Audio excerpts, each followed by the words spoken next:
terrestrial radio affiliates here in about 1 minute and get the show started off for you. I tell you this, just my general feeling today with the headlines is, it's amazing to me how you can have one story and then you can have headlines that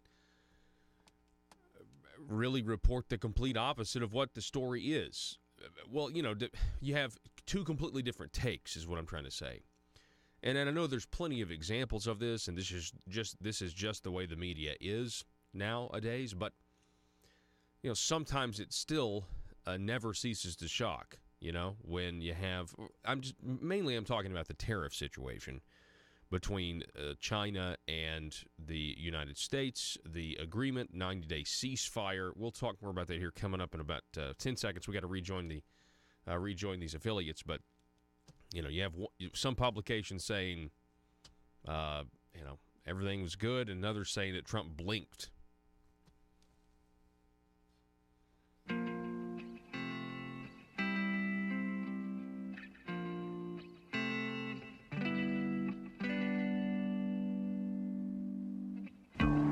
I think it's time we ask ourselves if we still know the freedoms that were intended for us by the Founding Fathers. They seem to be in full-scale retreat from spending cuts and are talking about raising people's taxes again. And I have only one thing to say to the tax increasers. Go ahead, make my day. If we lose freedom here, there's no place to escape to. This is the last stand on earth. Those who would trade our freedom for security have embarked on this downward course. Whether we believe in our capacity for self-government or whether we abandon the American Revolution and confess that a little intellectual elite in a far distant capital can plan our lives for us better than we can plan them ourselves. Conduit News Radio with Paul Harrell is on now. Hey, folks, welcome to the program this morning. Thank you so much for being with us. The telephone number is always 870-275-9799. If you want to contribute to the program, you can call or text that number. Also broadcasting on our YouTube platform, Conduit News. Please subscribe. Click the little bell to receive notifications. Also over at facebook.com/Conduit News. We are up and going there as well. We got a great show for you. Coming up at the top of the next hour, we'll be talking with Fort Smith attorney Joey McCutcheon on the ongoing Ecclesia College lawsuit. This, of course, is the college that was attempting to maintain its privacy, but also exist and basically stay viable with taxpayer dollars. And then it was tied up in the money laundering scheme with grants and kickbacks being paid to lobbyists and legislators that secured their funds. And now Senator John Woods is in jail for 18 years as a part of that scheme. People want to know what was done with the money specifically. So Jim Parsons, a concerned citizen, sued, and Joey McCutcheon's his attorney. He'll be up at 7 o'clock. There's some new developments in that case that we're going to go over. Then at the bottom of the next hour, want to treat to get to interview President Donald Trump's 2016 deputy campaign manager, David Bossie, will be on the program. Now, David has paired up and teamed up with Corey Lewandowski to write a book, and I believe it was out on November 27th. It's called Trump's Enemies, How the Deep State is Undermining the Presidency. So we'll be talking with Mr. Bossie coming up today at 7:33 about this new book that he co-authored with President Trump's 2016 campaign manager. I think for a time, Lewandowski was the campaign manager in 2016 for January 2016, I think, to June. And is that when? And I think maybe that's when Steve Bannon came on board. But anyway, we'll be talking with Mr. David Bossie about this book, Trump's Enemies: How the Deep State is Undermining the Presidency. So excited about that this morning. Okay, in the meantime, as Conduit News here tries to set the narrative, the beginning of the news cycle for many of you as you're just having your first sip of coffee. First of all, again, thanks for starting the beginning of your week. the beginning of your week with us here at the intersection of conservative ideas and reality. I'm trying to make sense of exactly what is going on in France and what isn't going on in France. And this may be one of the most underreported stories. You're not hearing much about this. And I think it's because the French people started what has, protests, what have turned into riots and a lot of damage in property. And they've done this over being taxed too much. This is not something that a liberal leftist media wants you to know, that there are actually other people in other parts of the country besides America that don't take too kindly to being taxed, that maybe they consider that it's theft, or maybe they know that there is a line that they're not willing to allow the government to cross. Now, that doesn't mean that you burn down cars. Again, we can see the difference between the American Revolution versus the French Revolution, and there was a little bit of a difference of opinion on how to handle certain situations after you get your freedom, after you secure your liberty. And that's an understatement in terms of the differences between the French and the American Revolution. But I've been trying to figure out what's going on, but if you don't know at all, I guess we got to start at the beginning. Okay, so this headline over at Zero Hedge via the Gatestone Institute: France's meltdown, Macron's disdain. It talks about back on November the 11th, French President Emmanuel Macron commemorated the 100th anniversary of the end of World War I by inviting 70 heads of state to organize a costly, useless forum of peace that did not lead to anything. He also invited U.S. President Donald Trump and then chose to insult him. In a pompous speech, Macron, knowing that a few days earlier Donald Trump had defined himself as a nationalist committed to defending America, invoked patriotism, then defined it strangely as the exact opposite of nationalism, then called it treason. Do you remember this? We covered this extensively. In addition, shortly before the meeting, Macron had not only spoken of the urgency of building a European army, he also placed the United States among the enemies of Europe. Now, think about this for a second, because he said that Donald Trump, calling himself a nationalist, was risking the potential to bring back old demons. Now, they were at the 100th year anniversary of World War I, so you got to think about that, right? The optics there are incredible. And so he accuses Donald Trump of risking bringing back these old demons, and then the president of France and the chancellor of Germany, right after that, say we need a European army, and it's Trump that's risking bringing up old demons. I just thought the hypocrisy there was amazing, or the not hypocrisy, the irony was just a little underreported, maybe just a bit. So, in addition to shortly before the meeting, okay. So here we go. For months, the popularity of Macron has been in a free fall in France. He's now the most unpopular French president in modern history at this stage of his mandate, and the French population has turned away from him in droves. Unemployment in France is not only at an alarming high level of 9.1%, it's been alarmingly high for years. The number of people in poverty is also high, 8.8 million, 14.2% of the population. Economic growth is effectively non-existent. The median income, 20,520 euros or $23,000 a year, is unsustainably low. It indicates that half the French live on less than 1,710 euros a month. That'd be $1,946 a month. 5 million people are surviving on less than 855 euros or $973 a month. Think about that. When Macron was elected in May 2017, he promised to liberate the economy. However, no significant measures were taken. In spite of some cosmetic reforms, such as limits on allowances for unfair dismissal or the slightly increased possibility that small businesses could negotiate short work contracts, the French labor code, still one of the most rigid in the developed world, expertly blocks job creation. The tax burden More than 45% of GDP is the highest in the developed world in France. Even if some taxes were abolished since Macron became president, many new taxes were created. Public expenditure still accounts for 57% of GDP, 16% above the OECD country's average. And it doesn't show any sign of, there's really no signs of any of this changing. Macron also promised when he was elected to restore security, but there's a lack of security.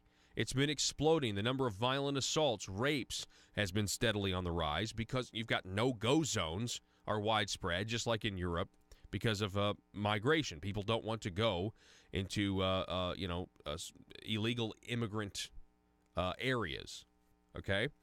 So then in May, Macron warned that in many suburbs, France has lost the fight against drug trafficking. So he talks about that. Then you have, riots, which we're hearing about the riots now, but there are, other, there have been riots going on in France. And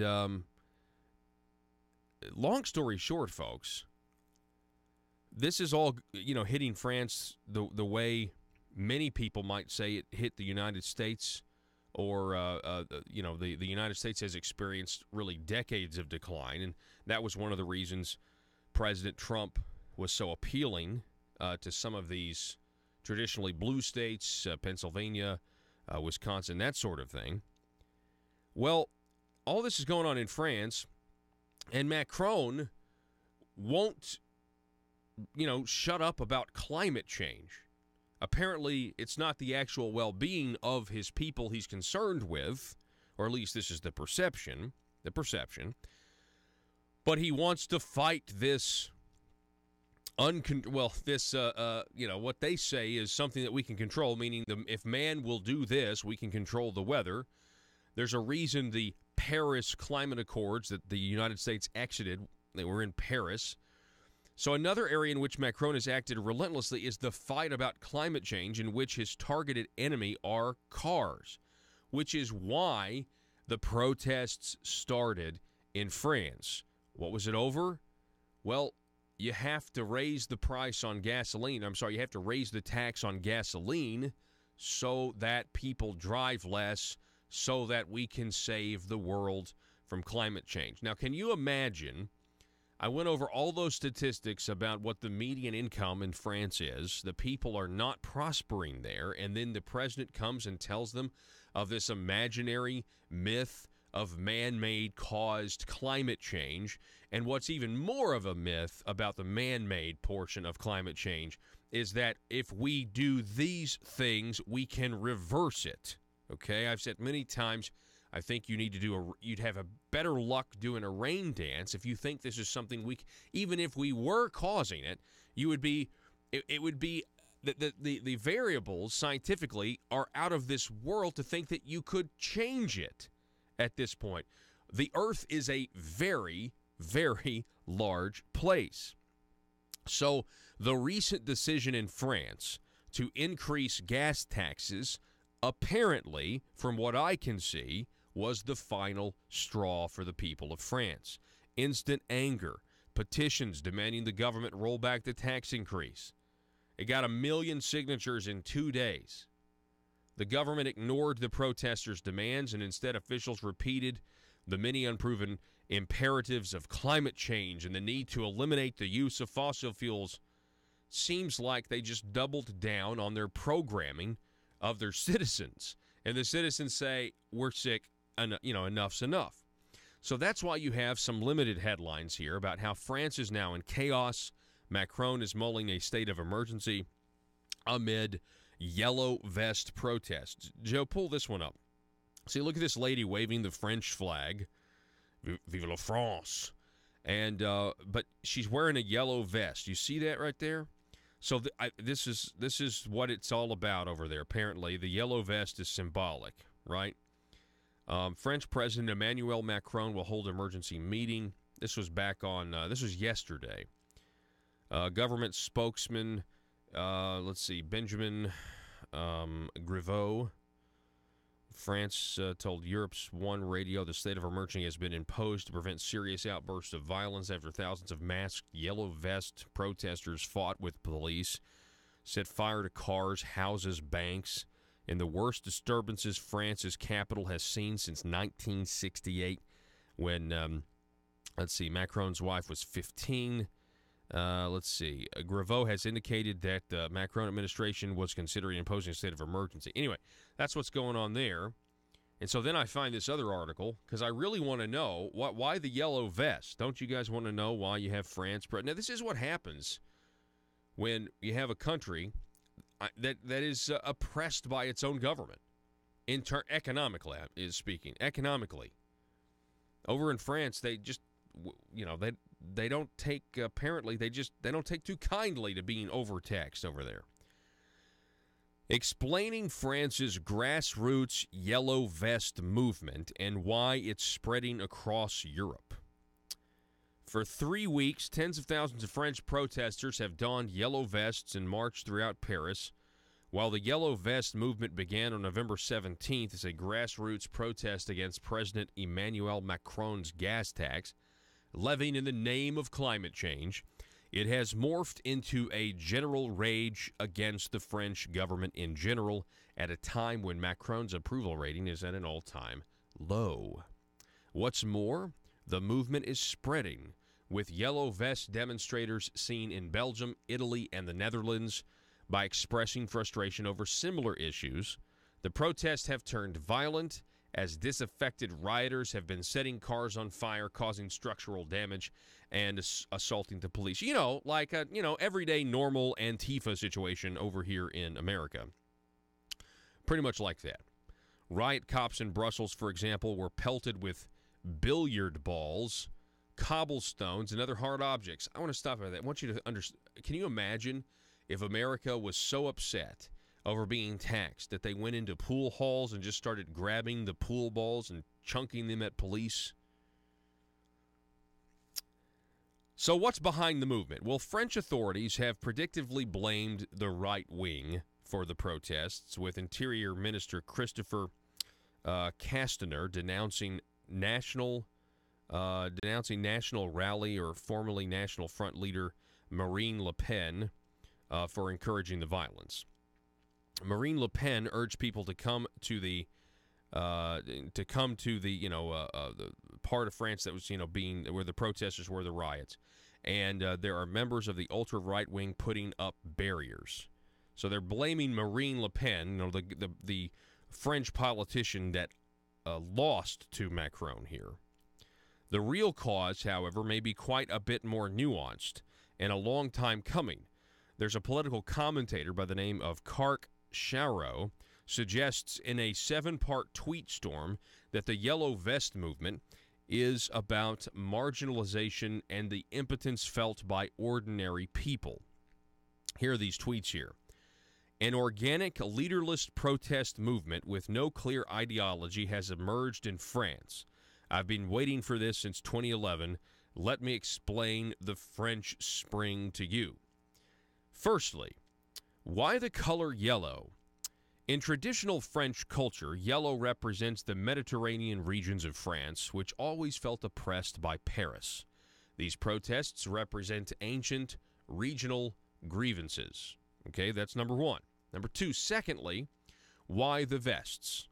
In the French psyche, the lack of arms represents helplessness. The protests are about marginalization and the impotence felt by ordinary people. A respected Lebanese anthropologist has studied the protest and concluded that the burning of cars represents anger. Oh, really? That's a shocker right there. The burning of cars represents anger. These protesters appear to be unhappy about something, and it's more than just typical French grumpiness. In overturning cars, the yellow vests are symbolically overturning the entire Cartesian premise of France.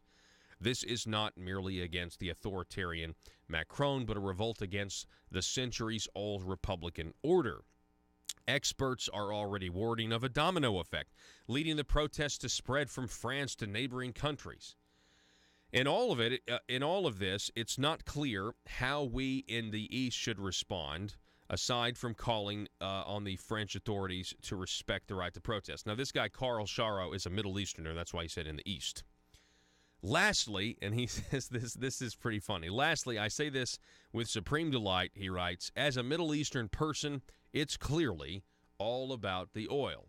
And it's because they're raising their gas taxes in the name of climate change while their people are economically subdued right now in France. So that's a story that is going extremely underreported here in the United States. I know it's on the front page of Drudge, but in terms of your mainstream media, they are really not too interested in diving in as to why the people of France are rioting and why things have turned so violent. We're going to take a break and be back in just a moment.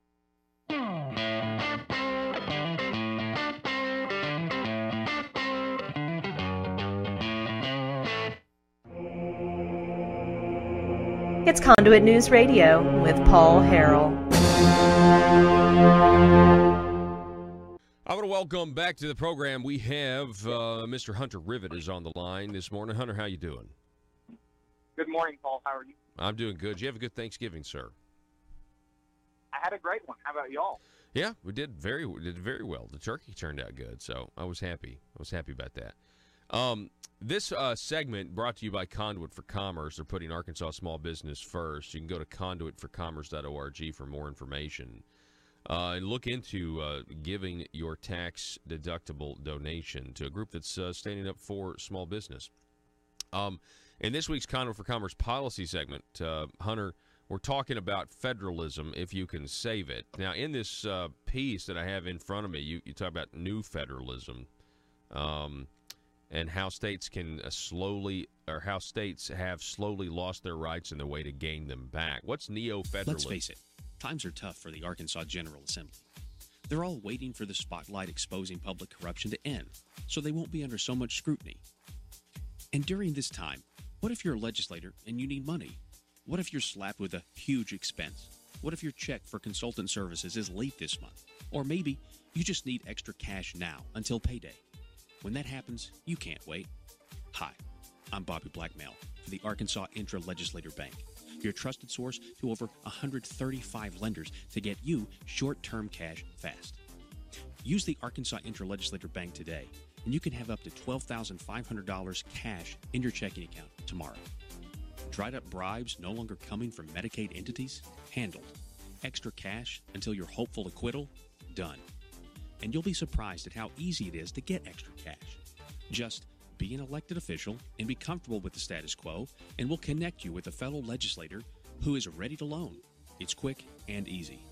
And don't worry if you can't make the payments, because the Arkansas Intra-Legislator Bank is designed to help you get through these tough economic times. There are other ways you can pay off your debt, like by voting the way the establishment wants, or by rewarding some with committee chairmanships. So forget about overdraft fees and the spirit of covetousness that sometimes overwhelms the best of lawmakers. Just remember, the Arkansas Intra-Legislator Bank for short-term cash between colleagues when you need it fast. Some transactions have long-term consequences. Paul Harrell, parody.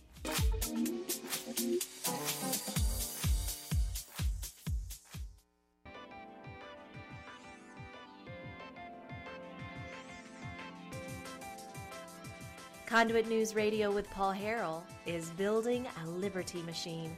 Find out more at conduitnews.com. All right, once again, we're going to be talking with Mr. David Bossie coming up at 7:33. You don't want to miss that. He's author of the new book, Trump's Enemies, How the Deep State is Undermining the Presidency. Mr. Bossie, you've seen him on Fox News and other places. He was the deputy campaign manager for the president back in, for the Trump campaign in 2016. So we'll be talking with him. A little bit on this book. I mean, if you go to the Amazon page, this book will reveal the heart of the hostile bureaucratic network that has been operating in the shadows until the American people voted Trump into office. Trump's determination to transform the government, wipe out the swamp, and reduce the power of the bureaucratic machine has set him on a collision course with agencies populated by a workforce resistant to the American people's agenda. That collision, however, is one that the president is prepared to meet head-on. Why? because it's the key to unraveling the very swamp the administration is determined to end. The reader will have a front row exclusive seat for the political battles inside the White House and the war it is waging against those government bureaucrats, establishment officials, and foes within the Obama administration. The book will expose the political and bureaucratic underbelly, its struggle to survive against an unorthodox commander-in-chief, and its willingness to do almost anything to stop him. Speaking of doing anything to stop the President of the United States, I understand former FBI Director James Comey has dropped his lawsuit with the House Republicans who have asked him to testify behind closed doors. He was suing, challenging the subpoena, saying, I don't want to do it behind closed doors. Apparently, they've reached some sort of agreement, and James Comey will, in fact, go and testify. And also, this is all being done, I'm presuming, this week when you have the state funeral of former President George H.W. Bush, who died over the weekend at the age of 94. It's going to be an interesting week ahead for sure. Listen to you, Hunter. Neo-federalism is the predominant idea to many statists today, that states follow the will of the federal government in all matters, and that money and funds are the carrot stick to push the state in the direction of Washington, D.C., to their dictates and whims. So, how is that different than the way it should be? You know, how the framers established the federalist system. Well, it's entirely antithetical to the way in which this country was founded. So, even from the very beginning, with the Articles of Confederation during the Declaration and the Declaration of Independence, our union was made up of sovereign states who decided to give up some of that sovereignty, namely for common defense. And the only unitary government there was under the Articles was their main power, to provide a common defense. And even the Constitution, which gives more power to a unitary government than the Articles did, left such great power and sovereignty, especially with the 9th and 10th Amendments, specifically the 10th, to the state. So we veered so far away from the original idea of federalism, which is dual separated federalism. That is, states have totally different powers than the federal government. So today we have this mesh, this melded, this neo-federalism, and where they share powers, but ultimately when you share them like that, the federal government will have more power. Yeah, so I'm reading from this, during the days of the colonies, the Englishmen on American soil saw their Virginia or New York as sovereign and ultimate. It was these individual sovereign entities that willingly ceded some power to a national unitary government, not the other way around. So we're kind of, most people today, I mean, it is the other way around, right? It's the federal government that created the states. That is how they view it. And I will never forget, this would have been when Curtis Coleman was running against Asa Hutchison in the Republican primary. I spoke with him, and he told me, Hunter, the states made the federal government, not the other way around. And I was younger then, and it just made total sense. I do not understand how, in our current education system, this is totally being bypassed. No, that's true. That's true. It really is. This part is interesting. Talk a little bit about this, because this totally exposes the modern-day interpretation.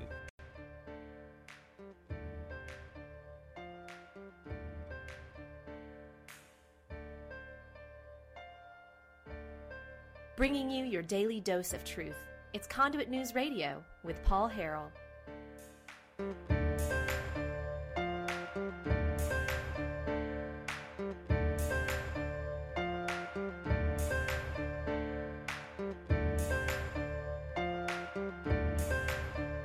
All right, let's see here. What do we have? Okay. The contrast. I mentioned this right before we joined all of our the affiliates who are carrying the show. right before we started the radio program, I was just talking to the online audience briefly, and every now and then, I still, even though I look at the fake news or the the different misleading headlines that are out there every single day, there's sometimes that I still just you just want to throw your hands up in the air, because how in the world do you have President Donald Trump going to the G20 summit? There's this much anticipated G20 meeting, and specifically between President Xi of China and President Trump. We're in a trade war. There's a lot of people, and really you would think the press would be wanting some sort of resolution. They certainly don't want anything that's going to make President Trump look good out of this. And you have Larry Kudlow, the president's economic advisor, who says things went really well. And then you have the news that they've agreed to a truce, which means for 90 days, President Trump's not going to raise the tariffs from 10 to 25%, and China's not going to raise any more tariffs either. So what that means is China has agreed to stop trying to one-up the United States when we're just putting tariffs on, trying to point out the fact that, hey, China, you guys have these tariffs, and this is not fair. And so now there is a little bit of give. According to reports, the Chinese president is going to try to do more when it comes to fentanyl and the drug trade. Try to stop that because it's such a deadly drug. The president's not going to add the additional, at least for 90 days, the additional tariffs on China. And so it was a little bit of a give and take. We're going to have a truce, and we're going to see where things are in 90 days from now. Well, so what does that inspire? Well, it inspires the left. The leftist media is now saying President Trump blinked. There's even some on the right. I read a Breitbart story this morning talking about how President Trump has made a huge mistake here because he's doing what other U.S. presidents have done when it comes to, and I'm like, wait a second, no U.S. president has actually put the tariffs, actually made China's economy suffer because of their unfair trade practices. Nobody's ever done that. And so I don't understand. So I found the Daily Caller article here, which actually says, no new tariffs, Trump wins trade battle with with China. This is clearly a win for the president. But you're not going to hear that today. My prediction is you're not going to hear that today because this is a piece of news that makes it look like President Donald Trump knows what he's doing when it comes to these international negotiations. So, U.S. President Donald Trump was able to extract a number of concessions from Chinese President Xi Jinping in exchange for not imposing any new tariffs on Chinese goods. Trump reached a major agreement while meeting with the world's top leaders over the weekend at the G20 summit in Buenos Aires. Trump and Xi spoke for 2.5 hours on Saturday night, an hour longer than previously scheduled. The meeting, which Trump called amazing and productive, has temporarily staved off an escalating trade battle between the world's two biggest economies. Xi agreed to immediately begin buying more agricultural products from American farmers, along with a pledge to purchase more industrial and energy products. While the specifics of the trade agreements have not been announced, the White House says the deal will help correct the trade imbalance between China and the U.S. Xi has also agreed to a number of cybersecurity and property theft concessions. Now, that's a big deal that's gone unreported, too, because, assuming that they follow through, you've got to trust, but you got to verify, obviously.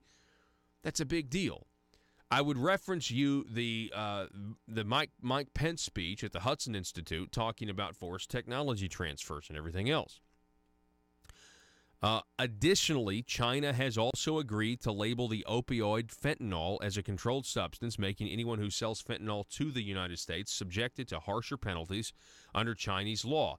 The labeling will help the federal government as it fights a historic death rate from opioid overdoses. This was an amazing and productive meeting with unlimited possibilities for both the United States and China. It is my great honor to be working with President Xi. Trump said in a statement. Instead of this, I get headlines today be like, the headlines are Trump caught on hot mic saying, "Get me out of here." Because they're trying to make him do some sort of photo shoot. Hot mic catches Trump at G20 saying, "Get me out of here." I mean, I'm sorry. Donald Trump is a business guy, and I know that's a cliche thing to say, but you let any business person go down to Little Rock at the Marble Palace and sit in the gallery, and I'm talking about, somebody where you're like, hey, time is money. I got stuff to do. I got places to be, stuff to do.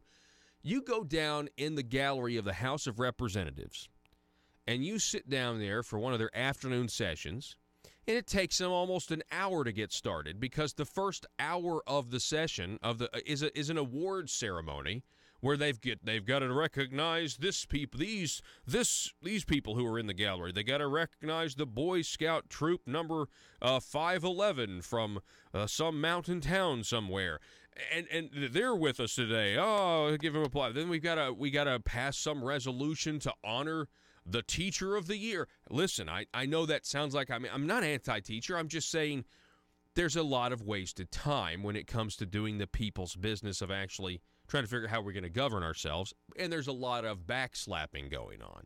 And I would imagine, just from seeing that in my time covering what goes on at the Capitol here in the state of Arkansas, that the G20 summit is like that on steroids. And so those are the headlines today. Trump caught on hot mic saying, "Get me out of here." Really? Well, yeah, I'm sure there's a lot of people that want to get out of there, because you're tired of all of this, pomp and circumstance from all these people and he's probably ready to go home. Oh, we have another photo to do. Oh, another photo with all of these people. Okay. And not to mention, Trump's got to know that most of those people, because Trump is not a globalist, Trump's got to know that most of those people can't stand him and are talking about him behind his back because of the big changes that he's bringing to the, to America's American first foreign policy now. But so, yeah, instead, you're not going to hear about the success of this China meeting. And again, it could all be dissolved tomorrow. But apparently, it went well. And you know why it went well? Do you know why? What you have concessions? These are concessions being made by the Chinese because our tariffs, while the Chinese tariffs do hurt, our tariffs are hurting them much more than theirs are hurting us. And our market is much more valuable and desirable to be in. And so China is basically, come to the table. In return, Trump has pledged to postpone a tariff increase on Chinese goods for at least 90 days. So what do you think the president is doing here? He's saying, okay, I won't do anything for 90 days. Now, that now gives the Chinese Communist Party some predictability on what to expect between now and the end of the year and into next year. And then you now also have a finite timeline, and they know that there's going to have to be something done, you would assume. They know that we've got a reprieve for now, but we're going to have to think about this and think about what else we can do, because Donald Trump, he will do this. I mean, I think he will. At this point, I don't know why anyone would doubt him. If they don't get some sort of formal agreement and concession, then he'll just turn the tariff spigot back on. So, it's actually really, really good. Let's see here. What else do we have? Instead, U.S. officials will now use the 90-day wait period to further negotiate with their Chinese counterparts. Exactly. So you have concessions technically from both sides. I think more from China. All Donald Trump is really doing is saying, all right, 90-day reprieve. And China says, okay, we'll do this fentanyl thing. We'll also, we won't raise our tariffs either. We'll also, talk about technology and that sort of thing, forced technology transfers. And in the meantime, negotiations continue through the next 90 days. And we're going to figure something out. At least that's the optimistic side of things. Now, whether or not the media reports it, you know that they're not going to. Instead, you're going to hear this week, and you're going to hear a lot about George H.W. Bush as well. That's going to dominate the news cycle. But in the midst of doing that, the press will not be able to resist comparing the current state of our political discourse to the way it used to be with H.W. Bush. They will do everything they can to try to throw the current president under the bus, based on the political realities of today versus the political realities of the 90s or the 80s. You know what I'm saying? You're going to hear that. They're not going to be able to resist to do it. They're not. Anyway, they got a state funeral on Wednesday, so that'll also dominate the news as well. All right, moving on now. Coming up at the top of the next hour, we're going to be talking with Fort Smith attorney Joey McCutcheon.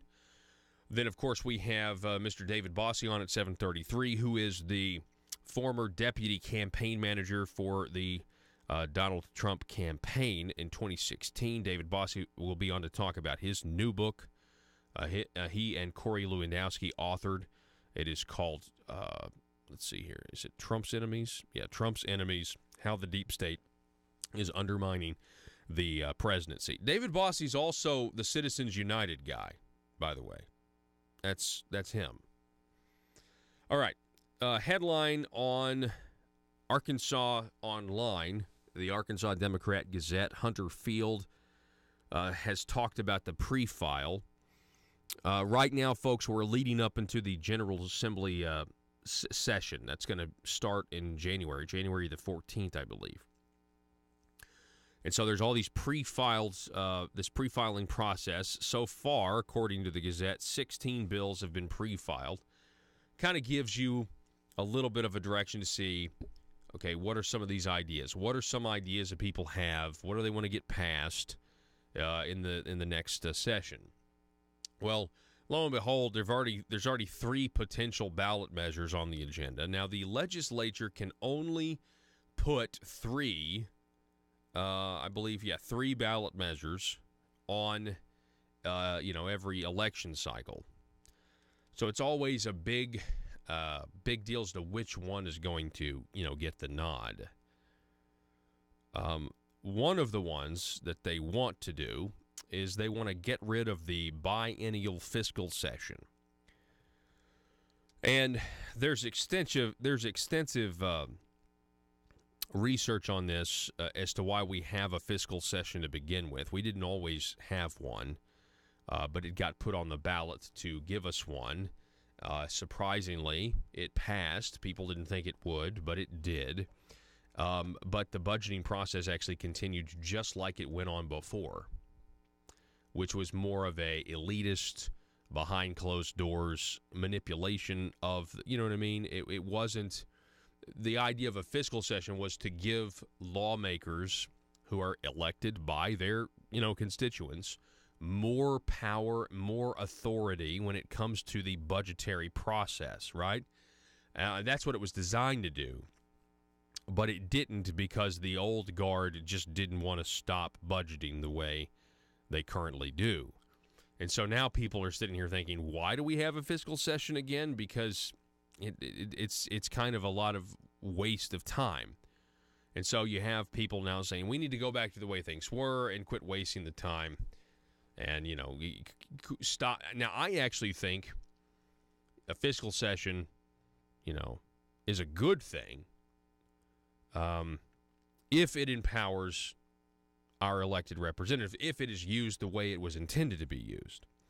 But for more on that, I mean, if you want to research that, if you'll go to conduitforaction.org and you'll search in the search bar there, fiscal session, you'll get a wealth of information about the history that I was just, telling you about.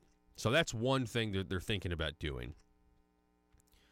The 92nd General Assembly will convene on January 14th. There are similar Senate and House joint resolutions have been filed to put on the 2020 general election ballot the proposed constitutional amendments to do away with the fiscal sessions that take place every year, or every even-numbered year. The sessions began in 2010 when voters approved a ballot measure referred by the legislature. Then you have Representative Charles Blake. He filed a bill that would require the automatic registration of voters in Arkansas whenever an eligible voter interacts with the state Office of Driver Services, unless the voter requests otherwise. Okay, so I guess what? You go down to the DMV and you're automatically registered to vote. Okay. Then you have Trent Gardner, Republican from El Dorado. He sponsored a pair of abortion-related bills, according to Hunter. Here, one second, Hunter Field. And what else do we have? Yeah, this article kind of talks a little bit about it.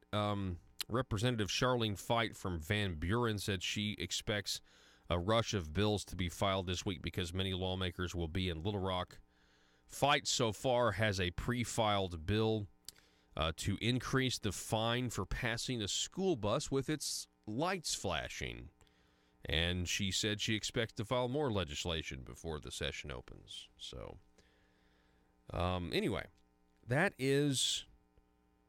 Well, and we'll keep an eye on it. I mean, we'll let you know. We already know a few things. We know that there's going to be an internet sales tax. We know there's going to be a push for a gas tax increase of some kind. Because some of these things are already caked in to Governor Asa Hutchinson's budget. We're going to reset here. We're going to take a break and then going to go to conduitnews.com, where the headline, Arkansas taxes on the road to becoming the worst in the country. We'll tell you about that story next. Are you an Arkansas small business owner and tired of government making it harder and harder to survive? Conduit News Radio would like to interview you about your company. Tell us what you do and how you do it, and let us highlight your business as the backbone of Arkansas's economy to a statewide audience. Some politicians and bureaucrats may take you for granted, but here at Conduit News Radio, we put small business first. It's the Conduit News Radio Small Business Spotlight. Call us today to schedule your interview. It's free. 870-275-9799. That's 870-275-9799. Russellville-based firearms manufacturer Omega are making clones of the most notable German firearms in the world.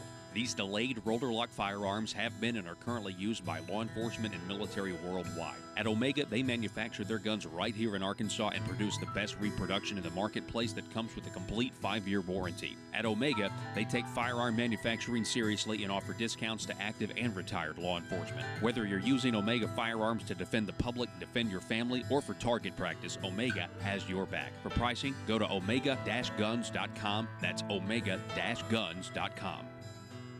If you're like me, you believe that small business is the heart of Arkansas's economic engine, and it should be viewed that way by the politicians in Little Rock.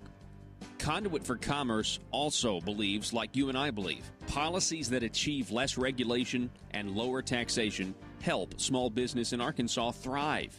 Other policies like small, constitutionally consistent government and reducing citizen dependency on government keeps it from growing and expanding its influence on our daily lives. Conduit for Commerce works every day to educate the general public and legislators on these important priorities in the name of Arkansas small business. By the way, contributions to Conduit for Commerce are tax deductible. Log on now to conduitforcommerce.org and click on Contact Us on the right side of the page. That's conduitforcommerce.org. Go there now and learn the facts on protecting small business in Arkansas.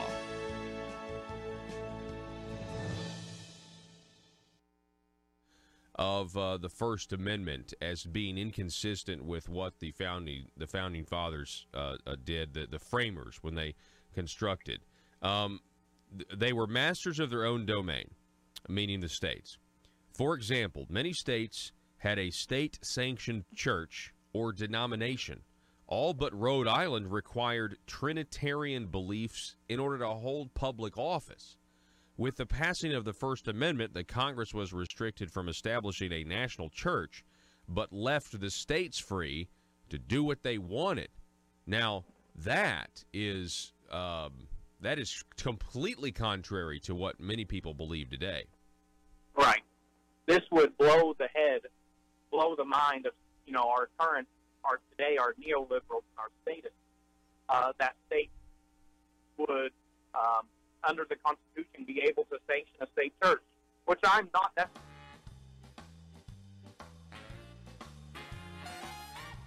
Determined to drain the swamp in Little Rock, it's Conduit News Radio with Paul Harrell.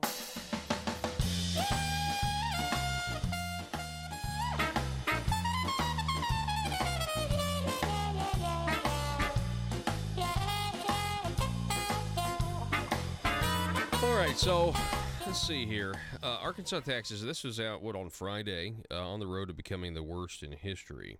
The worst in the country, rather. Let's see here. Arkansas politicians always brag about passing tax cuts. This is a true statement.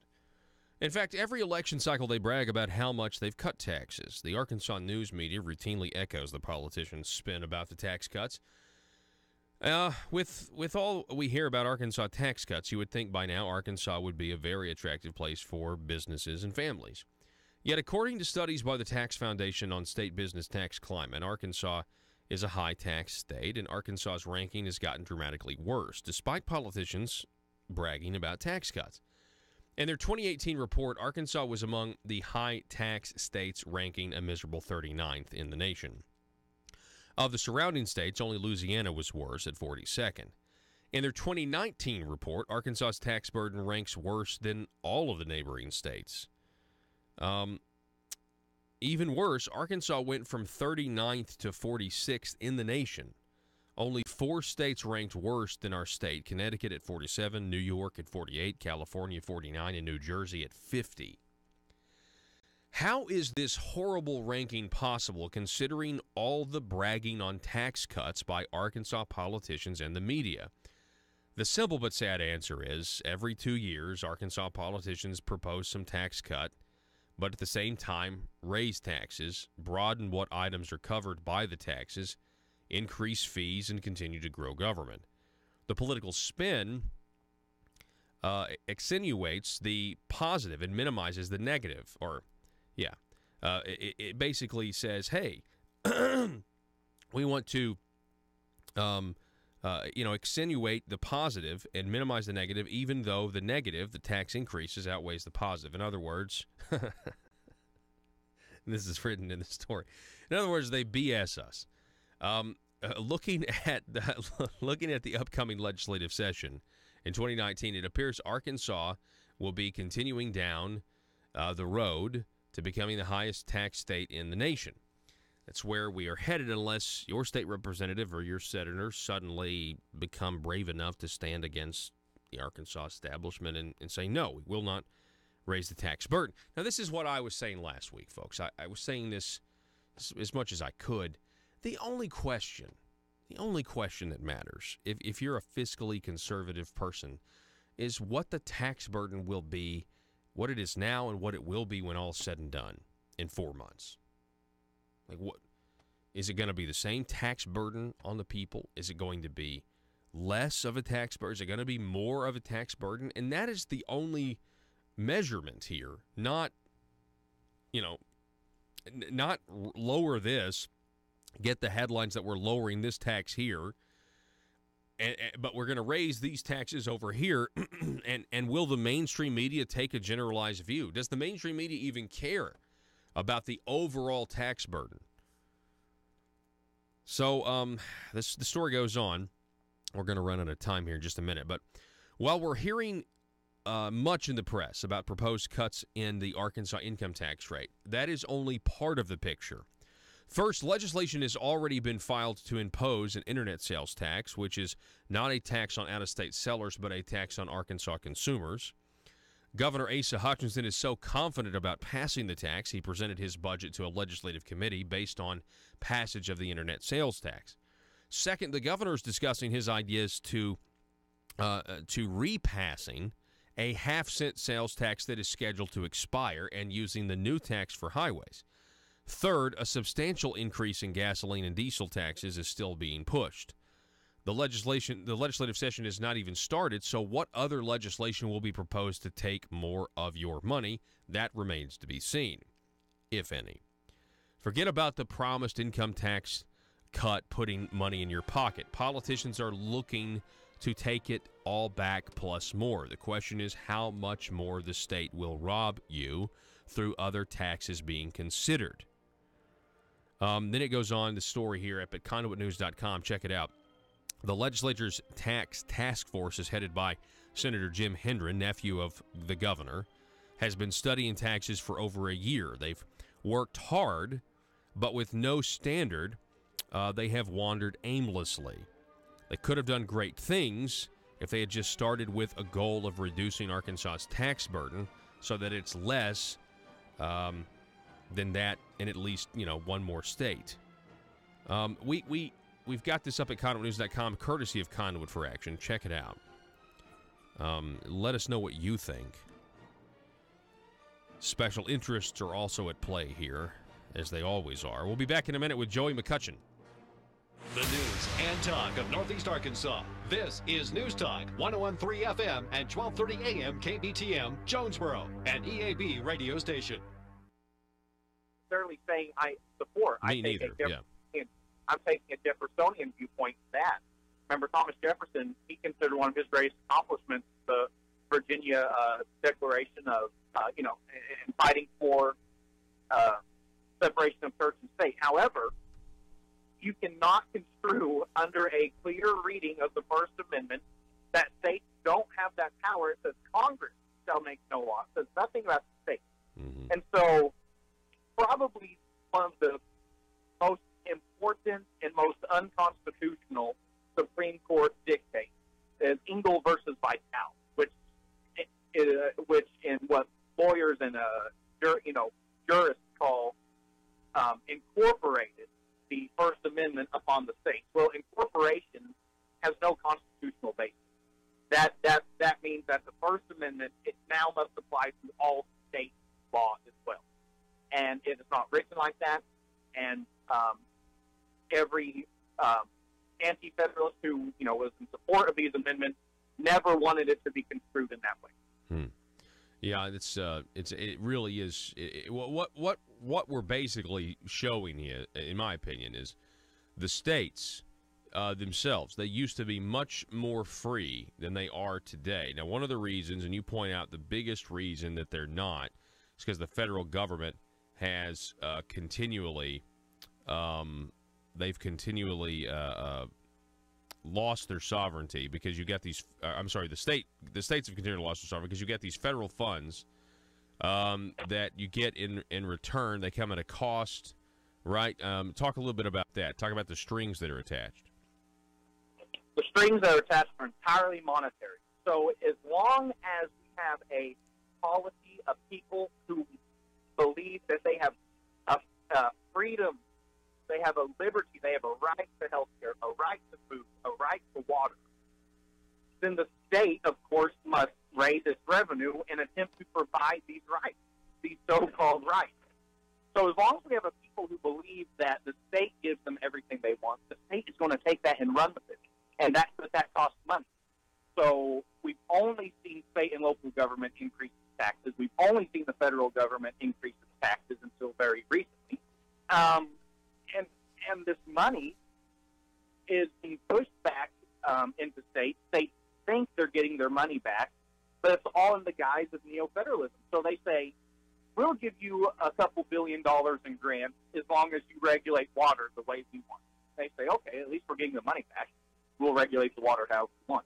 Well, that's a total perversion of the sovereignty of states to regulate the environment, which is totally protected under the Constitution. Or the freedom of speech. They'll say, we will give you a couple $1 billion in grants if you say that the drinking age is 21 or over. But there's nothing in the Constitution that protects that. It's totally unconstitutional. And unfortunately, we do not have people who are standing up to the federal government and saying, actually, we as a state can decide that. We don't need your money. Yeah, and I would add there, because the first thing that comes into my mind is, how in the world did the federal government get so rich? And I really think it comes down to, the big swing was the federal income tax. I mean, it was a huge wall that was there used to be a barrier between the individual and the federal government, and you were more. You were more familiar with your state. And so, when they collected taxes from people, they were collecting taxes from the states, not the people, before the federal income tax. Correct, Hunter? I mean, they were basically saying, Arkansas, you owe this much because you got this many people. In Arkansas, it was left up to Arkansas as how they want to collect that from their people to send what they need to send to fund the federal government. But once they got that federal income tax in, I mean, it's just been more and more and more money for them. Right. The only other time before that was during the War of Northern Aggression. But actually, both governments had a unitary federal system of taxes and tariffs. And Karl Marx actually applauded Lincoln's attempt to have a progressive income tax. And so Woodrow Wilson and proponents during the era, it wasn't just him, said that this would be one of the best ways to feed the federal government money and create a new class system based off of a progressive income tax. So, and before that, the only federal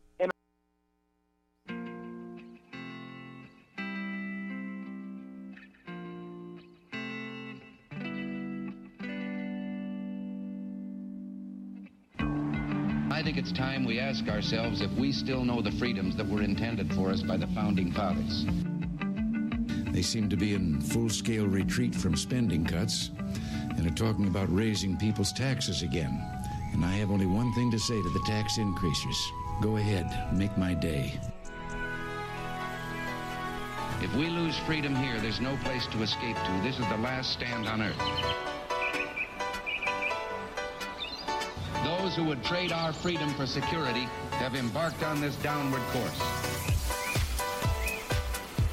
Whether we believe in our capacity for self-government or whether we abandon the American Revolution and confess that a little intellectual elite in a far distant capital can plan our lives for us better than we can plan them ourselves. Conduit News Radio with Paul Harrell is on now. Welcome, ladies and gentlemen. Happy Monday out there. Thanks for starting the beginning of your week with us here, the intersection of conservative ideas and reality.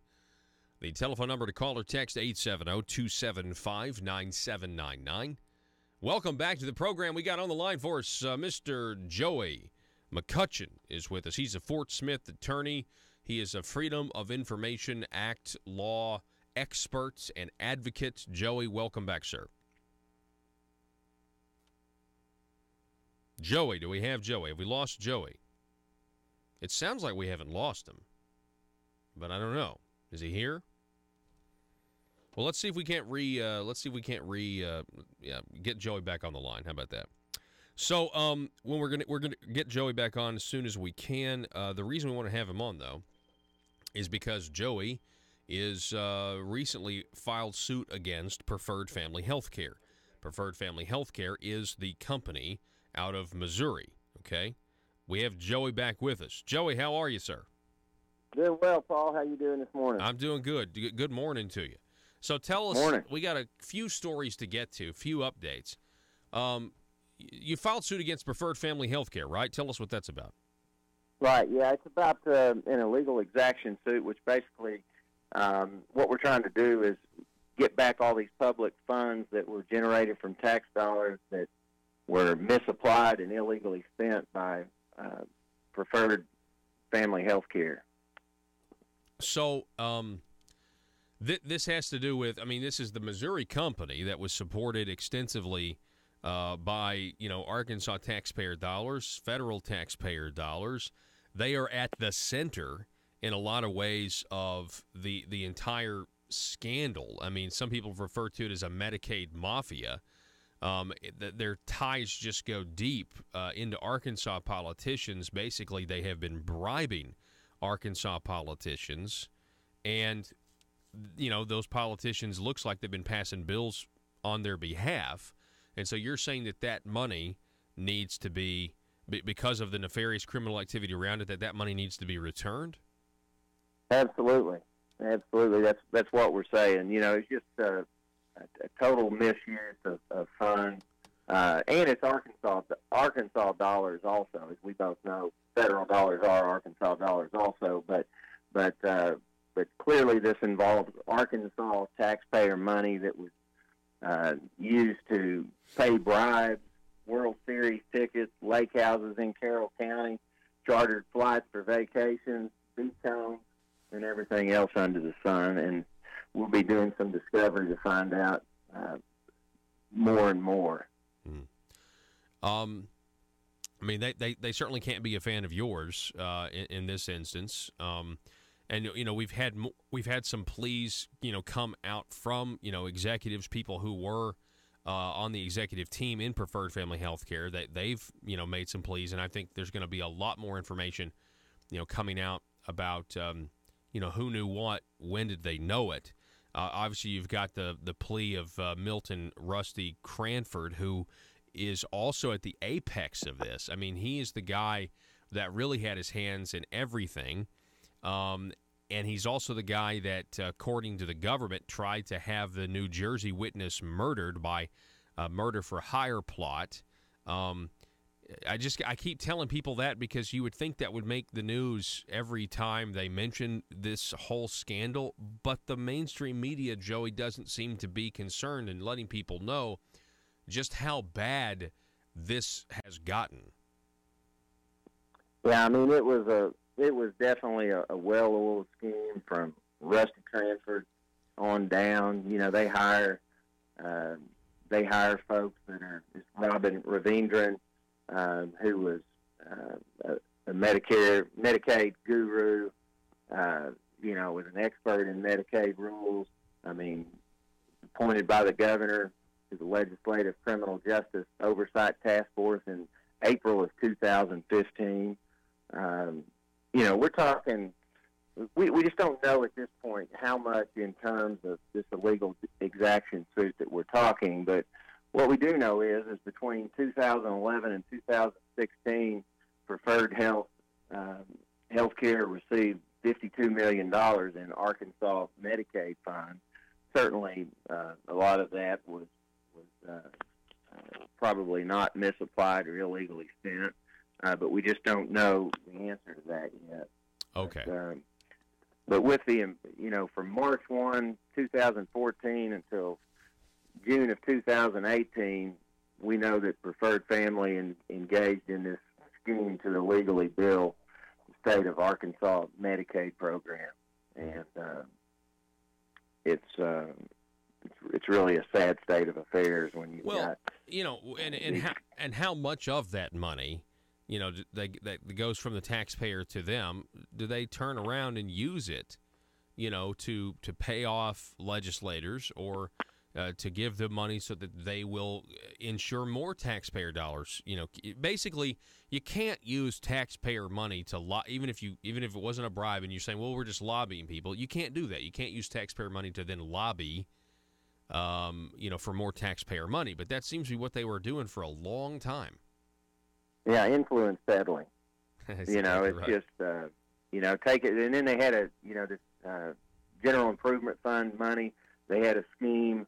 They created phony invoices for work never performed, excessive reimbursement for vehicles for several of the directors of Preferred Family Health, illusory management contracts. I mean, it was a well-oiled scheme. They had all the pieces in play, and that's why the two purposes in this lawsuit: full and fair accountability for taxpayer dollars, and also more transparency. We're happy to work with the federal government. We know that they're busy at work on this, but we want this information. We want a spotlight on this information. We want transparency, and figure out and get the taxpayer dollars back for the citizens of Arkansas. Yeah. Is there any? Do you think is there anybody in the government of the state of Arkansas that you would that would agree with this goal, that also wants to get this money, see this money returned to the taxpayers? I would think so. We've heard, of course, we've heard the same song and dance in the Ecclesia matter. We filed suit, an illegal exaction suit in the Ecclesia matter. We heard that the Attorney General wanted to do that. Yet the Attorney General, at the same time, we had asked to take depositions, for example, of a couple of legislators, Representative Dodson, Representative Collins, and the Attorney General filed a motion to block our deposition. And so how can you want taxpayer dollars back on one hand, and then on the other hand, you're blocking a civil lawsuit from taking depositions, calling legislative privilege?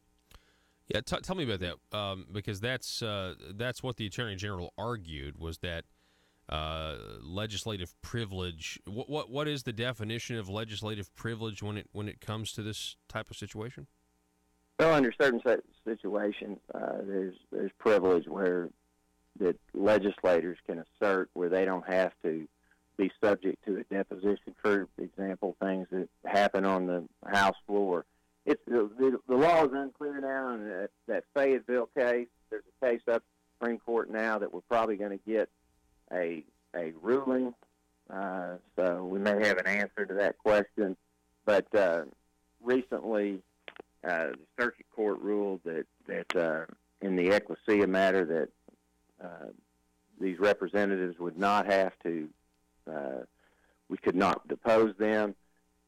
Although in Ecclesia, they also filed Travis Story, who is Senator Bob Ballinger's partner, filed a motion to dismiss that lawsuit. The judge denied that motion to dismiss. We're proceeding on with the lawsuit. Obviously, we think there's a huge conflict of interest there when Travis Story, who is law partners with Senator Bob Ballinger, and Bob Ballinger gave gift money to Ecclesia. So, it's just again, we're trying to bring transparency to the entire matter, get taxpayer dollars back. The whole thing started with regard to Ecclesia College when our client, Jim Parsons, Lieutenant Colonel Jim Parsons, asked for records. And Ecclesia basically thumbed their nose at them. Yeah. And said, "We're not giving you the records." And then they went on with all the, we're a private institution. Well, a private institution that receives $700,000 of general improvement taxpayer money. So I think it's so. Would you characterize it as a win that the judge did not throw the case out? It's going to go forward, but the judge does side with the Attorney General here, saying, and the two legislators that you sought to depose, Representative Charlie Collins, Representative Jim Dotson. Now, you're not alleging that they did anything nefarious here. You were just wanting to try to, or correct me if I'm wrong, right? Are you just trying to get some information from them, right? Trying to get information, absolutely. See what did happen. Haven't accused them of any wrongdoing, right? Okay. I'm just making sure. I want to make sure that that's out there. Yeah. Right. No wrongdoing, but the question remains: why are we giving $700,000 in taxpayer money to a small college in Northwest Arkansas? Makes 0 cents in terms of the purposes of general improvement fund money. Do you think some of these legislators might not have known what they were giving to in terms of it? Maybe it was the end thing to do, or it was kind of the popular thing to do at the time, but not really having any idea what was really going on for a select group of legislators, who are now Mike Neal, John Woods, Randall Shelton. They're now behind bars. I would say some of them probably probably certainly didn't understand what was going on. Sure, I think that's fair, and we want to be fair. We just want transparency, and conduct reward is conduct repeated. When you're spending taxpayer dollars, you need to be paying attention. You need to be doing it for the right reason, and we just see that there's a slush fund here, and we've done some things in Arkansas to take care of that slush fund. But as you and I both know, there's more as conservatives. There's more slush fund money out there. There's a lot of spending going on out there that goes into another issue. But taxpayers work too hard, and they need to be protected. And when you have things like preferred family health, ecclesia, that needs to stop. Yeah. Joey, while I have you on the line, so I think this is the first time we've had you on the show since Issue 1, basically collapsed in on itself with Supreme Court decision. What was your reaction with the Supreme Court decision throwing Issue 1 off the ballot? Well, my reaction was that I wanted to vote on November 6th because I think the people saw exactly what this was. It was a price tag on life, and it was an assault on our Constitution. One of the things that keeps coming up, Paul, is our 1874 Constitution, and I think that's a discussion that you need more and more on this show. You'll look at our complaint in the preferred family health care case. We refer to our 1874 Constitution. We were talking on Issue 1, this price tag on life. We were talking about the 1874 Constitution, because in 1874 we had a ton of corruption going on, and the general theme of that constitutional convention was a distrust of government. And for on Issue 1, for legislators to propose to do away with Article 5, Section 32, which said that the legislature cannot place a cap on damages in either personal injury cases or in wrongful death cases. It's unbelievable that it would occur in Arkansas in a time when we're seeing more corruption than maybe any other period other than around that 1874 time. And but the stakes were high because these folks they were full of this special interest. Again, nursing homes. Again, we're talking bribes there.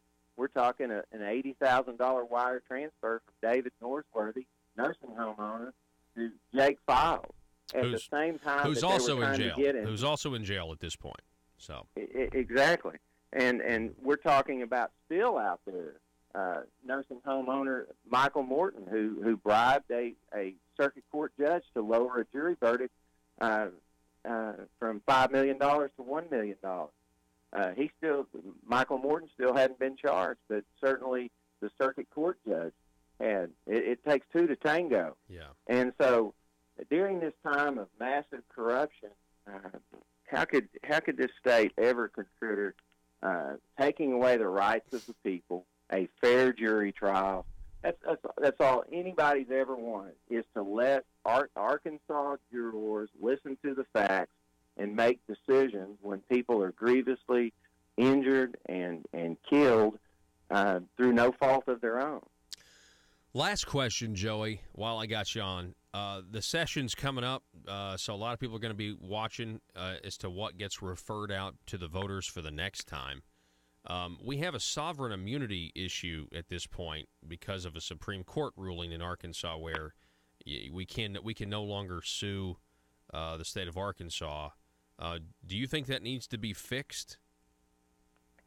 I absolutely do. Okay. The king can do no wrong. I mean, what's wrong with that principle, right? Well, the king needs to be held accountable when the king does wrong. Yeah. And so, yeah, I think that, and it's going to be interesting to see what conservative Arkansas, Republican legislators are going to do with their 3 constitutional amendments. Yeah. Are we going to go down the road of protecting special interests, or are we going to do what the people of Arkansas want to do? Because what's clear is the people of Arkansas on issue 1 weren't buying what the legislature was selling, because it was not conservative. And Arkansas is a conservative state. Arkansas is a populous state, and so we'll see what they do. Joey McCutcheon, Fort Smith attorney. It's always great to have you on, sir. Keep us posted on all these things. Preferred Family Healthcare, Ecclesia. We want to know more.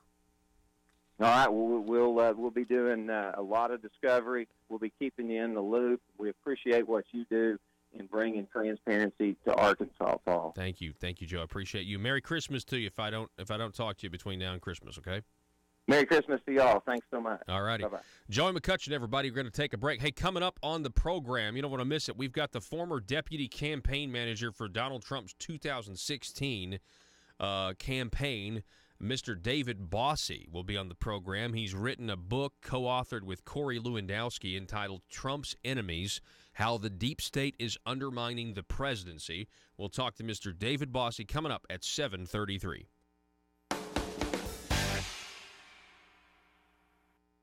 Interference someone would have was with the postman.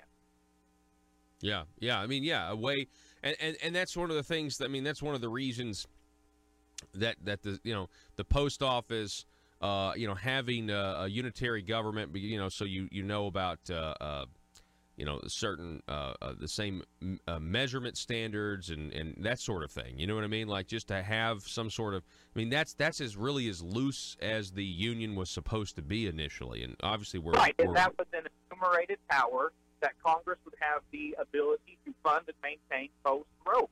Okay, that's in the Constitution.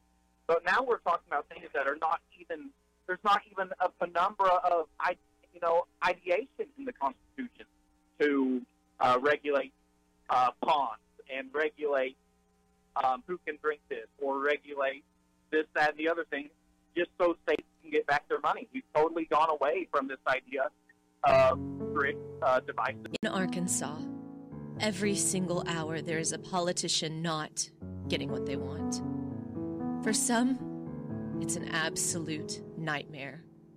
The sleepless nights wondering if progress will ever come. Lying awake pondering how to grow government in this political climate. Asking questions like, why don't my constituents want to pay a few cents more in taxes? Everyday politicians feel abused and neglected. These politicians are starving for power. They're hungry, confused, and they don't understand why no one seems to care. Will you be a patriot and commit today to help these poor, starved for power public officials? It's simple. All you have to do is commit to stay silent and never dissent or stand in the way of your politicians' rise to power. Never speak up or get engaged to stop the growth of government. By committing to these simple steps, you will ensure the life of your politician will be filled with contentment and the respect they are desperately seeking, as well as campaign contributions from lobbyists. This message brought to you by Aristocrats Serving Arkansas. PHP Parody.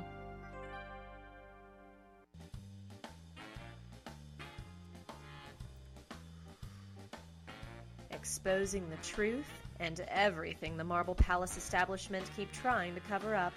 It's Conduit News Radio with Paul Harrell. Yeah, real quick, we got this French meltdown going on. Yeah, the worst riots in Paris since the 60s. In the first hour, we detailed to you the Yellow Vest movement over in France. You've probably heard nothing about the Yellow Vest movement, but this is supposedly it was a grassroots, the people of France are being oppressed economically right now because their government is got these, terrible policies. A lot of these policies that people want to see here. So they have turned violent. They're burning cars. You can see the photo right now on the front page of the Drudge Report. I mean, it's not good, but they're doing this over a gas tax increase. And I can't help but think that our own politicians here in Arkansas are also considering a gas tax increase. Isn't that? But see, over in France, they have these terrible economic conditions, and instead of having a leader that is trying to help the working person in France, Macron convenes a climate council and then puts a higher gas tax on them because he wants to discourage driving, because he wants climate change, man-made caused climate change, to be reduced. And so now the people are, up in arms about that. And apparently, now this is just some of the stuff you can read, that this kind of behavior of the French is kind of par from the course, meaning when they get mad, they get really mad. But can you imagine what would happen if you contrasted this? I mean, the leftist press, they always want you to think that the right, when they protest, they're one step away from getting violent. If it all depends on what your cause is, right? Antifa is not a terrorist group, according to the press, because they're protesting for more Marxism and more socialism. But you let somebody get out there and actually protest for being taxed too much, well, now you're a right-wing terrorist. Back in a moment. Federal. Mm-hmm. And you also write, I thought this was interesting.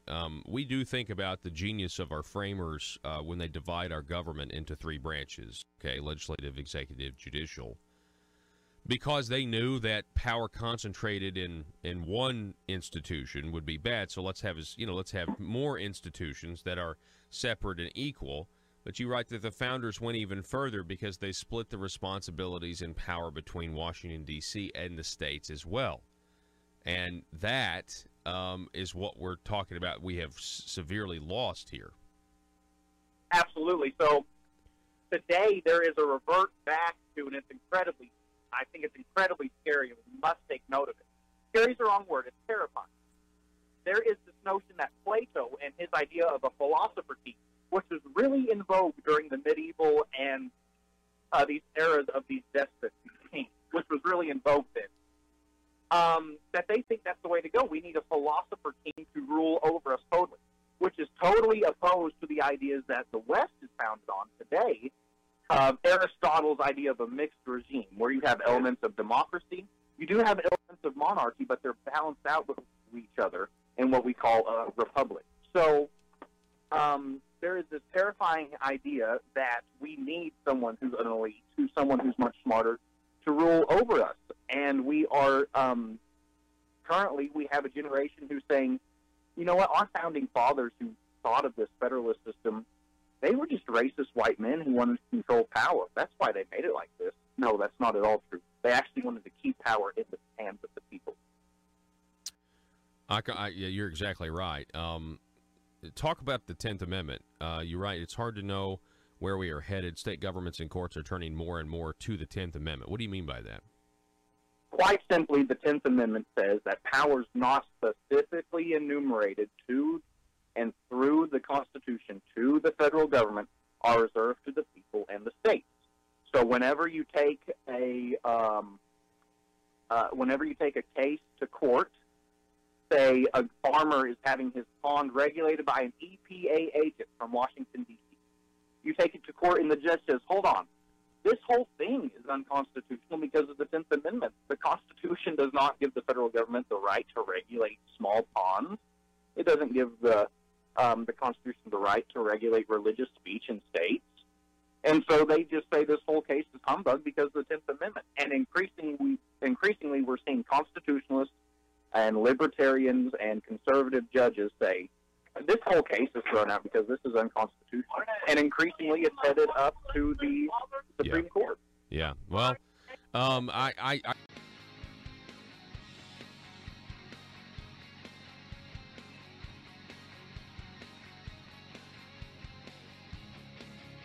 The intersection of conservative ideas and reality. Conduit News Radio with Paul Harrell. Hey, folks, welcome back to the program. Hey, thanks so much for being with us. I want to say hi to those listening on The Answer 101.1 FM out of Little Rock. Thank you so much for being with us today, as well as other great stations across Arkansas. I want to welcome to the program, we have Mr. David Bossy is on the line. David is the former deputy campaign manager for the 2016 Trump campaign. David, it's a privilege to meet you, sir. Well, thanks for having me. I appreciate you. Absolutely. You are the co-author with Corey Lewandowski of a new book called Trump's Enemies, How the Deep State is Undermining the Presidency. Tell us a little bit about the book. Why do you guys want to write this? Well, this is our second book together. Last year we wrote Let Trump Be Trump, which was our kind of our feel-good campaign book about how the president ended up winning that race that he didn't have a chance to win. And then this year we decided after the first 2 years of his presidency to make sure the American people knew exactly what this president was up against. Hillary Clinton back in the 90s used to call the folks working against her the vast right-wing conspiracy without any evidence without it being true. Here, there is a vast left-wing conspiracy against this president, and that's what we talk about in this book. It's the intelligence community, the FBI, certain members of the FBI who are now since been fired. It is the members of the mainstream media, members of Congress on both sides of the aisle, even some Republicans. We talk about some folks in his administration. We name names. It's important that the American people understand that during the campaign there was a concerted effort by people using their positions and badges to use intelligence agencies to undermine and defeat this president. It's never been done before in American history, and it ought not be done again. Do you think some of these people in these intelligence agencies that were actively, trying to stop the president from being the president or spying on his campaign, do you think they have something to hide? Oh, of course. That's why they've all been fired for the most part. There's still a couple still working there. How Bruce Orr is still at the Department of Justice, I have no idea. And his wife, Nellie Orr, of course, was the conduit between Fusion GPS, the company led by Glenn Simpson, who created this fake Russian dossier. So there are people that need to be held accountable. We're going to continue to talk about this and make sure that they're held accountable. It is important that this does not happen again. I hope, look, this is a very frustrating thing for the president to go through. It is very unfair, very frustrating. He's had so many accomplishments and he's been so successful. But I just wonder what he could have done without this stigma of this, fake Russia collusion story hanging over his head. And that's what I think the American people are going to recognize that at the end of the day, because after 2 years and $40 million spent, there's not one shred of evidence that there was any collusion or coordination between the Russians and our campaign. It's just very simple. Hillary Clinton ran a terrible campaign. She was a terrible candidate, and she forgot where Pennsylvania, Michigan, and Wisconsin were. That you can't blame the Russians for that. Yeah, but they certainly want to. They don't want to admit that their message was rejected. That's right. That's exactly right. We're talking with Mr. David Bossy. He is the author of Trump's Enemies, How the Deep State is Undermining the Presidency. Now, I did an interview with Congressman Devin Nunes. Of course, it's sad that he's no longer going to be the chairman of the Permanent Select House Intelligence Committee. But I asked him about these FISA applications. I wonder, in the book, do you guys talk any about the importance of the American people needing to see this stuff? Yeah, we need transparency. So a couple of things. One is, I'm urging the president to declassify all of the information that Devin Nunes is talking about, that he's outlined. The FBI interviews, the FISA applications that are currently not able to be seen. I think we need to see all of that for transparency's sake, and so that we can see the exact evidence or the created evidence by the FBI agents who wanted to defeat this president and take it and basically lie before a FISA judge. And I think that's important. Secondly, I hope that we have further transparency by the report that Robert Mueller is going to issue at some point here, whether it's this month, next month, sometime early next year. We need to see that report because we need to see just how political it is. Mueller's team says they're just following the evidence, and that may or may not be true. What we will see is, did Hillary Clinton's people get dealt with the same way? Meaning, were there two sets of rules, which I believe there were. One set of rules for Donald Trump and his team. You look at what happened to Mike Flynn with Peter Strzok, the FBI agent, leading the investigation into Trump. He interviewed Mike Flynn and then claimed that Mike Flynn lied to him. On the other hand, Peter Strzok, the same FBI agent, led the investigation into Hillary's emails and gave Huma Abedin and Cheryl Mills and Heather Samuelson immunity from prosecution, and that investigation went nowhere.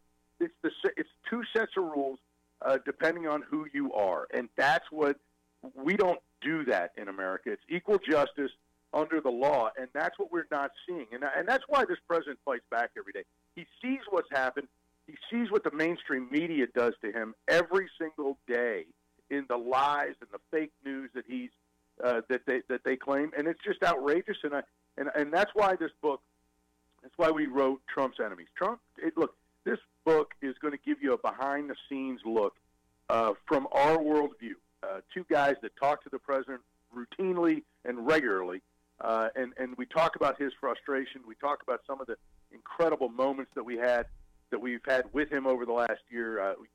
I traveled with the president the day that John McCain's body was being flown back from Arizona to Washington, and I describe that in the book. We talk about many of the important times that we're together. I actually was on the plane the day that Paul Manafort was found guilty and Michael Cohen pled guilty that same afternoon. Wow! So we have some amazing times that we're with the president. We share those behind-the-scenes stories. It's a great read. I hope people enjoy it.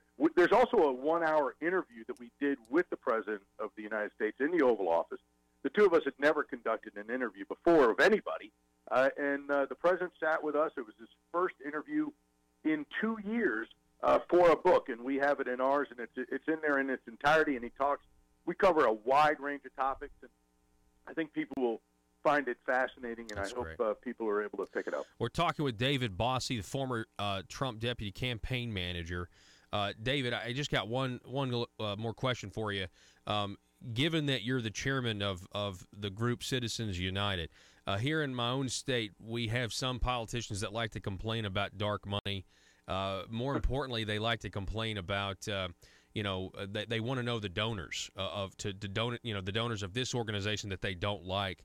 And we talked earlier about, how this is America, and I just think people have the freedom to associate with who they want to associate with, and they don't have to disclose that information to the government, because I think if they do, they would open themselves up for reprisals. I think just the American people are very smart, and all you have to do is turn the television on and see what happens to people who walk down the street with a "Make America Great Again" hat on, okay? Just look at what happens when you're Sarah Sanders and you walk into a restaurant. Look what happens to folks who support this president are attacked at every turn, physically attacked, and their businesses are attacked. So if you don't think, and by the way, this is equal on both sides. Our founding fathers believed in anonymity. Okay, they believed that it was more important to have free speech than it was for the government to know who you were, because then it was the British government. And so we need to take a deep breath and now look, on political operations, I am totally fine with total disclosure, immediate disclosure of all gifts if they're for political purposes. If they're for a foundation or for a C4, a political organization that does charitable work, those are not that important. Look, I think that we could have arguments on both sides, but this Arkansas law is quite honestly terrible.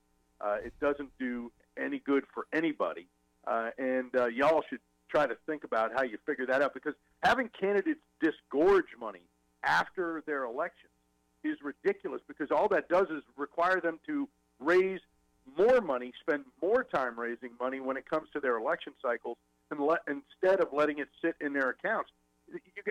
So I would urge the the state legislature to fix some very simple things that would alleviate the stress on raising money. David Bossie, I know we're out of time with you, sir. The book is Trump's Enemies. It would make a great stocking stuffer Christmas present, and I really appreciate you writing the book, and I appreciate meeting you today, sir. Thank you for having me. All righty. Folks, we're going to reset here. We're going to take a break. I know Mr. Bossie's got another interview to do because they're really, going and pumping up this book. Again, the book, Trump's Enemies, How the Deep State is Undermining the Presidency. And we'll be back here in just a moment. Are you an Arkansas small business owner and tired of government making it harder and harder to survive? Conduit News Radio would like to interview you about your company. Tell us what you do and how you do it, and let us highlight your business as the backbone of Arkansas's economy to a statewide audience. Some politicians and bureaucrats may take you for granted, but here at Conduit News Radio, we put small business first. It's the Conduit News Radio Small Business Spotlight. Call us today to schedule your interview. It's free. 870-275-9799. That's 870-275-9799. Russellville-based firearms manufacturer Omega are making clones of the most notable German firearms in the world. These delayed rotor-lock firearms have been and are currently used by law enforcement and military worldwide. At Omega, they manufacture their guns right here in Arkansas and produce the best reproduction in the marketplace that comes with a complete 5-year warranty. At Omega, they take firearm manufacturing seriously and offer discounts to active and retired law enforcement. Whether you're using Omega firearms to defend the public, defend your family, or for target practice, Omega has your back. For pricing, go to omega-guns.com. That's omega-guns.com. If you're like me, you believe that small business is the heart of Arkansas's economic engine, and it should be viewed that way by the politicians in Little Rock. Conduit for Commerce also believes, like you and I believe, policies that achieve less regulation and lower taxation help small business in Arkansas thrive. Other policies like small, constitutionally consistent government and reducing citizen dependency on government keeps it from growing and expanding its influence on our daily lives. Conduit for Commerce works every day to educate the general public and legislators on these important priorities in the name of Arkansas small business. By the way, contributions to Conduit for Commerce are tax deductible. Log on now to conduitforcommerce.org and click on Contact Us on the right side of the page. That's conduitforcommerce.org. Go there now and learn the facts on protecting small business in Arkansas.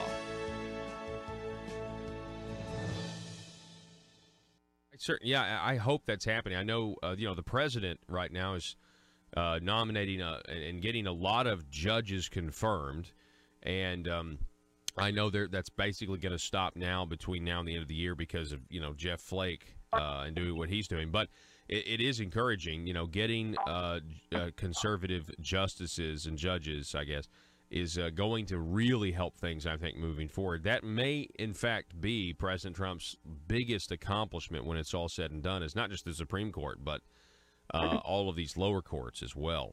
Hunter, I'll give you the last word. We are seeing record number of judges appointed to district and appellate courts. President Trump will probably get several more Supreme Court appointments. So let us hope and pray that he stays true to the libertarian ideas enshrined in people like Neil Gorsuch, and that we continue as a country and as a people. Order. In the name of public safety, order. This meeting of the Arkansas State Licensing Board governing state licensing boards is called to order in the name of public safety. What's on the agenda for the day? We have before us today, per our summons, a representative from the Arkansas State Licensing Board governing cosmetology, cosmetologist, and all things hair care and beauty. Right. Of course, I remember this. In the name of public safety, ma'am, please state your name for the record, and thank you for appearing before us today. Yes, my name is Cosmo Glamour Gazette, and I'm here in response to a letter our state board received claiming we're in violation of the Arkansas State Licensing Board governing state licensing boards.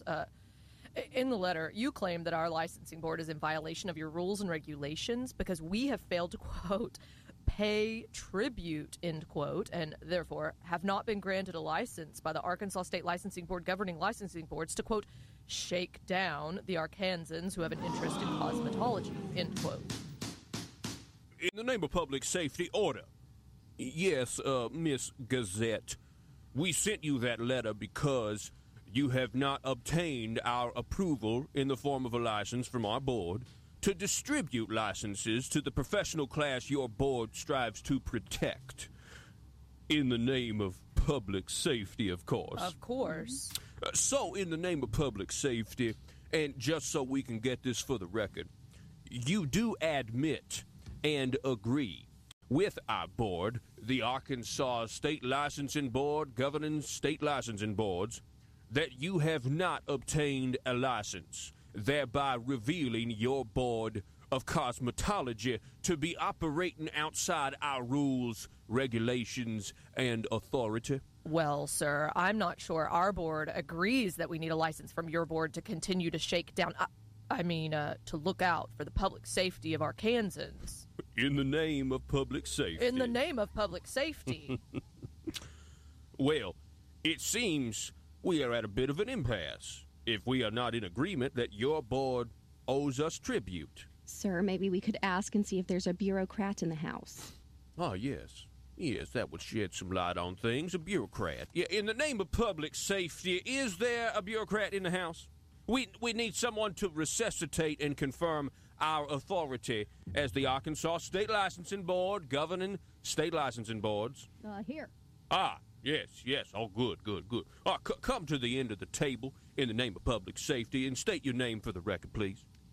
Yes, I am Despot Ringleader, the head of the bureau governing all state bureaus, and it is my testimony the Arkansas State Licensing Board governing state licensing boards does have the authority to demand tribute in this situation and will provide in exchange a license to say they can continue to operate in the name of public safety.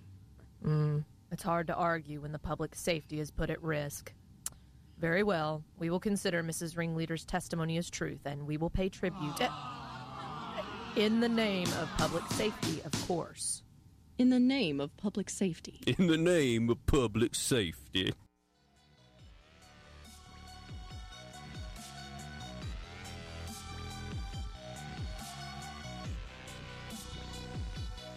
Need your daily news fix?